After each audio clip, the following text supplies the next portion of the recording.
paz de Cristo é especial. A graça e a paz. Eu sou o pastor Luiz Gustavo, pastor da Igreja Presbiteriana Central de Nova Friburgo, e hoje estou aqui para compartilhar um trecho da Palavra de Deus com você.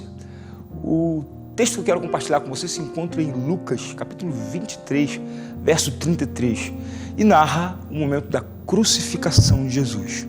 Eu espero poder tirar uma mensagem inspiradora para você, para a sua vida.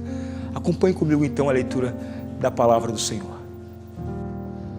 Quando chegaram ao lugar chamado Calvário, ali o crucificaram, bem como aos malfeitores, um à direita, outro à esquerda.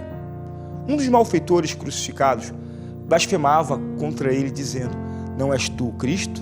Salva-te a ti mesmo e a nós também. Respondendo-lhe, porém, o outro repreendeu, dizendo: nem ao menos temes a Deus, estando sob igual sentença? Nós, na verdade, com justiça, porque recebemos o castigo que os nossos atos merecem, mas este nenhum mal fez. E acrescentou: Jesus, lembra-te de mim quando vieres no teu reino. Jesus lhe respondeu: em verdade te digo, que hoje estarás comigo no paraíso. O texto que eu quero compartilhar com você hoje é, na verdade, o cenário da crucificação. O verso 33 nos dá conta de que levaram Jesus a um lugar chamado Gólgota, ou Caveira, e ali o crucificaram. O crucificaram em meio a dois malfeitores, um à sua direita, outro à sua esquerda. E ali algumas coisas aconteceram. Sabe, você pode olhar esses dois malfeitores ao lado da cruz como um mero acontecimento ou uma mera coincidência, né? Era um tempo de crucificação, não era uma coisa tão incomum naquela época, o ato da crucificação. Aqueles homens eram condenados, eram malfeitores. A morte por crucificação, às vezes ela durava mais de um dia, 2 dias, eles ficavam ali muito tempo. A morte se dava por asfixia, né? Essa era a razão que levava uma pessoa a morrer na cruz, né? Por causa do peso. Eles acabavam não conseguindo voltar para respirar, o diafragma se tornava rígido e então não se conseguia mais respirar, e a morte na cruz se dava por asfixia. E aqueles homens já estavam ali, talvez não há muito tempo, porque diz o texto que eles dialogam com Jesus, né? Então havia ainda certa força no pulmão, havia ainda capacidade respiratória. Mas a minha visão, a minha perspectiva desse texto, da montagem do cenário desse texto, não me permite crer que esses dois homens ao lado de Jesus são uma mera coincidência. Para mim não são. Para mim eles são uma providência, eles são na verdade um cenário que o próprio Deus nos apresenta para nos mostrar uma realidade factual, uma realidade inquestionável do que significa o Evangelho no mundo.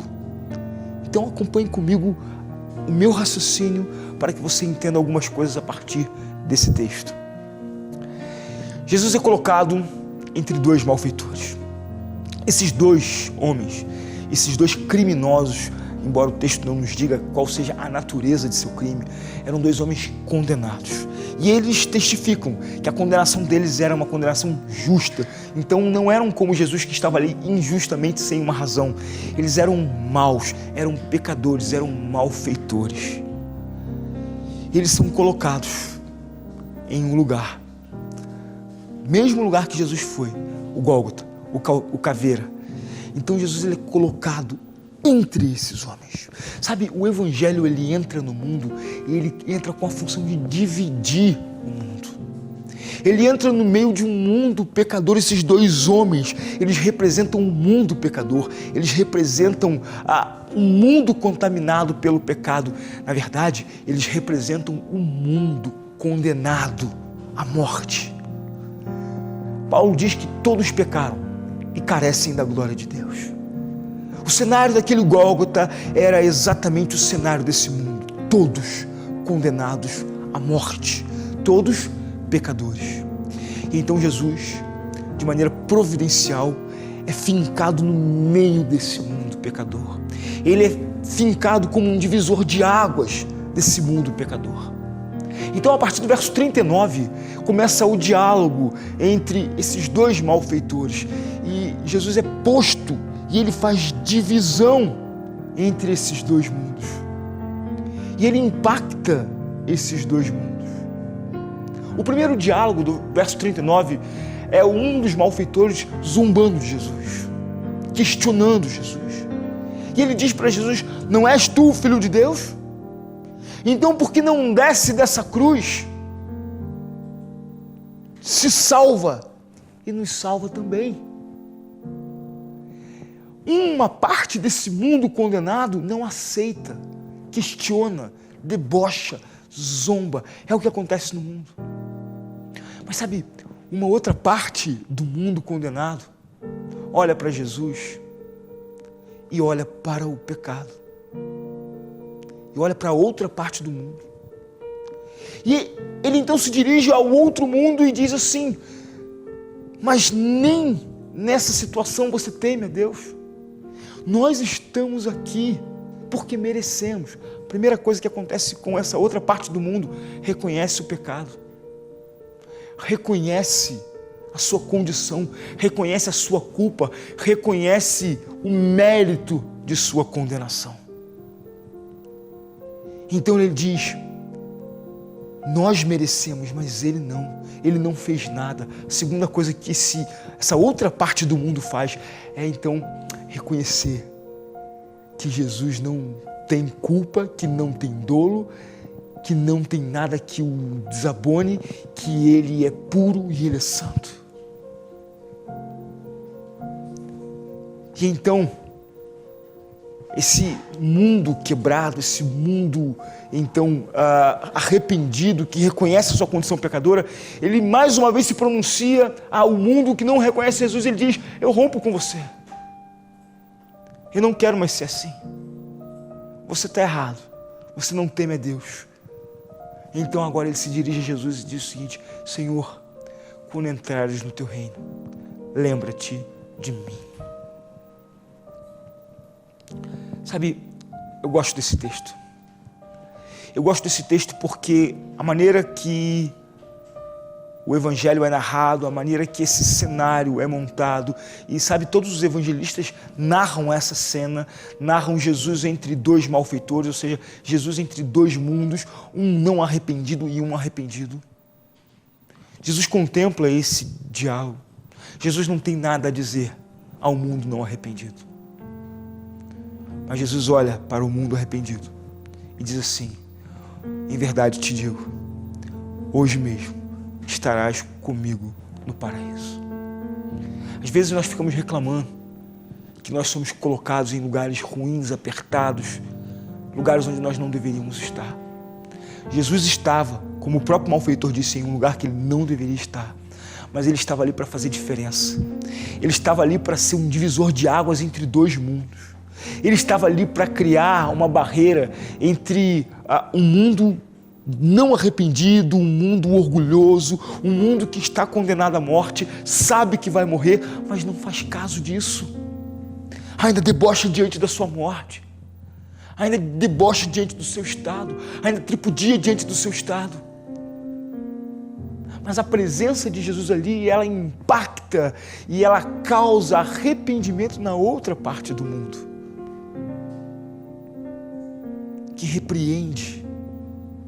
No verso 40 diz: repreende, se faz diferente desse mundo não arrependido, desse mundo não confesso.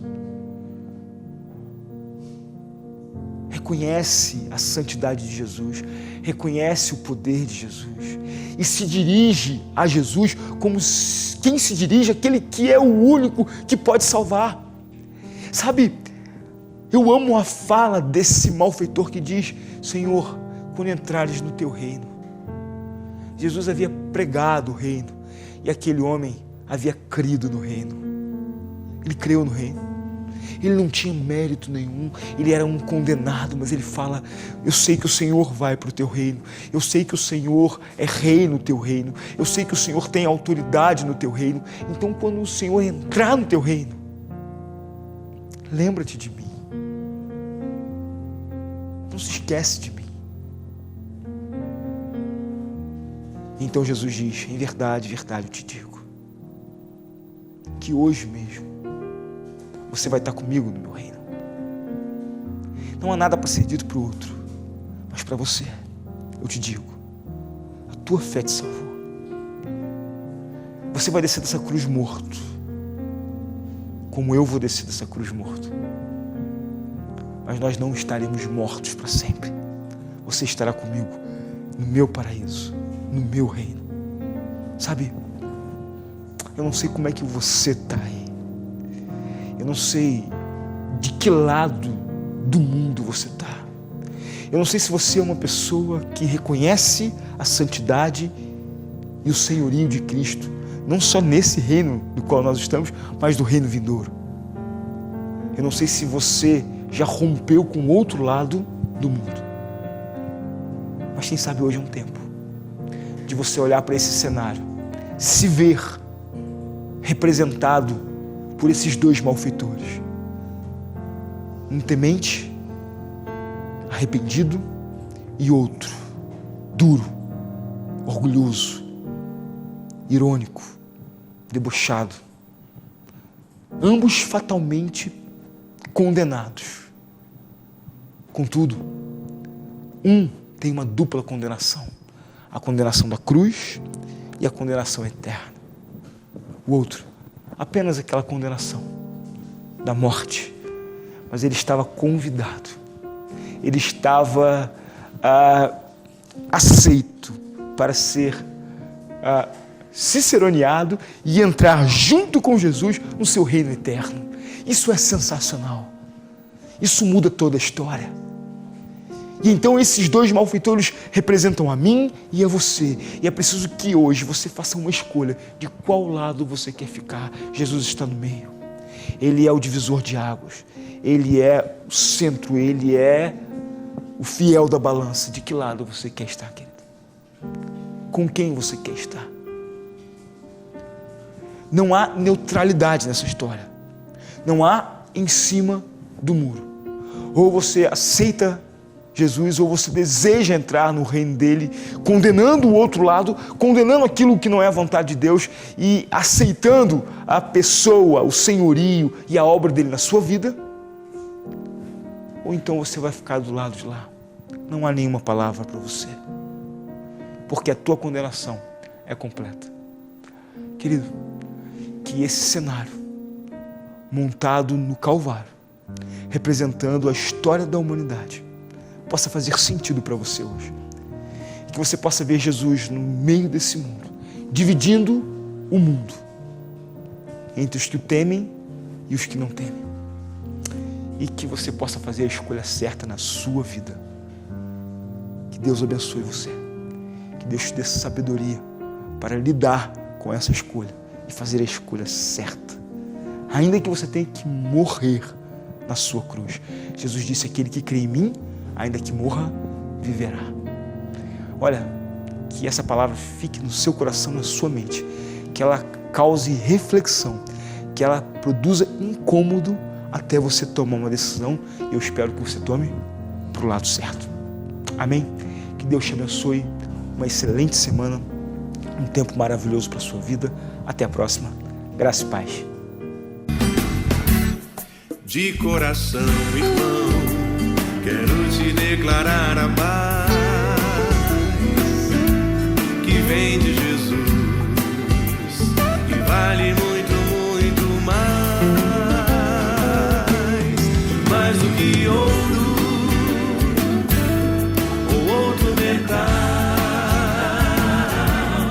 mais do que tudo, a paz de Cristo é especial.